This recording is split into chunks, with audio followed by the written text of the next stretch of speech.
Hey everyone, welcome back to the channel. As we gear up for the final month of 2025, I wanted to take a moment to highlight some solid companies that have seen their stock prices decline this year and haven't really been joining the bull market. I believe these could end up surprising us in 2026. While I could easily dive into PayPal again, today I'm focusing on 3 different companies. Stick around, and if you can't stay, please drop a like and a comment. Also, I'd love to hear from you about any underperforming companies you think might shine brighter in the coming years. So, let's kick things off with Salesforce. Currently, the stock is down 30.3% for the year. An important date to mark is next Wednesday, when Salesforce will release their quarterly figures. This could be a good time to consider if you want to buy now or wait for more information. Right now, Salesforce has a market cap of $219.4 billion, a PE ratio of 33.5, and a forward PE of 19.3. Their margin profile is impressive, but what surprised me was their 5-year average return on invested capital, sitting at just 3.8%. We'd like to see that number climb significantly in the coming years. One challenge Salesforce has faced is a slowdown in revenue growth. However, it's crucial to remember that we're investing in Salesforce's future, not just their past. They expect growth to pick up again. Looking at some valuation metrics, the forward PE is notably below its 9-year and 10-year averages, and their forward free cash flow yield stands out at 6.64%. When it comes to operating margins, there's a positive trend. Last quarter, it reached 20.2%. Their free cash flow margin is also strong at 31.6%. Salesforce effectively employs its free cash flow for share buybacks and dividends, along with M&A. Their gross profit margin has rebounded impressively to 77.6%, with a net profit margin of about 17% last quarter. So, in terms of margins, Salesforce is showing some incredible results.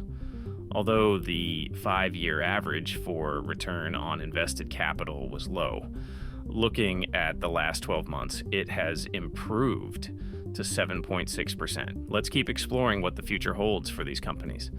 Salesforce is showing improvement, and it's encouraging to see those numbers shifting positively. A month ago, during their investor day, the company highlighted their Agentforce initiative, which they expect to significantly boost business starting in fiscal 2027, beginning February 2026. While Agentforce is already contributing to the business, its real impact will be felt more in a couple of years. They seem optimistic about their trajectory, and we won't have to wait much longer to get a clearer picture, as they'll be sharing their quarterly results this Wednesday. Looking ahead, Salesforce has outlined some ambitious long-term targets. By fiscal 2030, they aim to achieve over $60 billion in revenue, not accounting for their acquisition of Informatica. This translates to an organic compound annual growth rate of over 10% from fiscal 2026 to 2030. Additionally, they're focusing on a sustainable growth model, which involves a combination of subscription and support growth alongside non-GAAP operating margins that should yield a rule of 50 by 2030. Capital allocation remains a key element of their strategy, looking at increasing free cash flow while reducing stock-based compensation as a percentage of revenue. With Informatica's acquisition factored into this plan, at the moment it's evident that growth has been slowing down, which has raised concerns about the company's performance. However, analyst projections suggest that revenue growth is set to accelerate again. Free cash flow is expected to outpace revenue growth as well, highlighting the company's profitability. Salesforce leverages this cash flow for share buybacks, dividends, and acquisitions. As of last quarter, their remaining performance obligations were close to $60 billion. Typically, we see a peak in January followed by a drop over the next 3 quarters before bouncing back. If we conduct a quick reverse discounted cash flow analysis with a terminal growth rate of 4% based on the current 10-year yield, we can justify today's stock price with an expectation, of less than 1% free cash flow growth annually for the next decade. If we adjust the terminal growth rate to 2% and the discount rate to 10%, the analysis reveals further insights into expected future performance. How quickly does this company need to grow to validate its current valuation? It requires a steady growth rate of about 9.2% annually over the next decade. If we assume a 10% growth rate, the share price would need to increase by approximately 6.2% from today's levels. Is that too much to expect from this company? I don't think it is. Now, let's take a look at the trade desk. This stock has taken quite a hit, down 66.4% in the past 5 years. The price action tells a story. After reaching a significant peak, it has since dropped. In terms of pricing strategy, the trade desk's approach reflects true value and efficiency, which we'll delve into shortly. In contrast, competitors often price their demand-side platforms, DSPs, at nearly zero, effectively creating a funnel that directs ad spend toward their own high-margin inventory. Particularly notable with Amazon, where many advertisements are placed on Amazon.com and Prime Video. Reviewing Q3, the trade desk's revenue increased by 18% year over year, or 22% when excluding last year's political spending. Q4 is anticipated to see a similar growth rate of 18.5%, again excluding political ad spend. The investments being made, such as the AI-driven Kokai platform, are driving significant performance improvements. Notable benefits include a 26% reduction in cost per acquisition and a remarkable 94% increase in click-through rates. New initiatives like OpenPath, OpenAds, and Deal are intended to improve supply chain transparency, enhance price discovery, and boost campaign effectiveness, with OpenPath seeing exponential growth this year. With all these developments, it's reasonable to expect that the trade desk's revenue growth could begin to accelerate, especially in 2026, as we move past quarters characterized by high political spending in 2024. However, analysts remain cautious as growth predictions for fiscal years 2025, 2026, and 2027 appear steady at best. They foresee free cash flow growing at a faster rate than revenue, but only expect an 11.7% growth by fiscal year 2027. If we perform a quick reverse DCF analysis with a terminal growth rate of 4% and a discount rate of 8.73%, I've factored in a slight execution risk to align with the current stock price. Achieving an annual free cash flow growth of 10.8% over the next decade may be challenging, but is certainly within reach if the trade desk executes its plans effectively. Shifting gears to Netflix, the company has recently completed a reverse stock split, with shares now trading at approximately $17.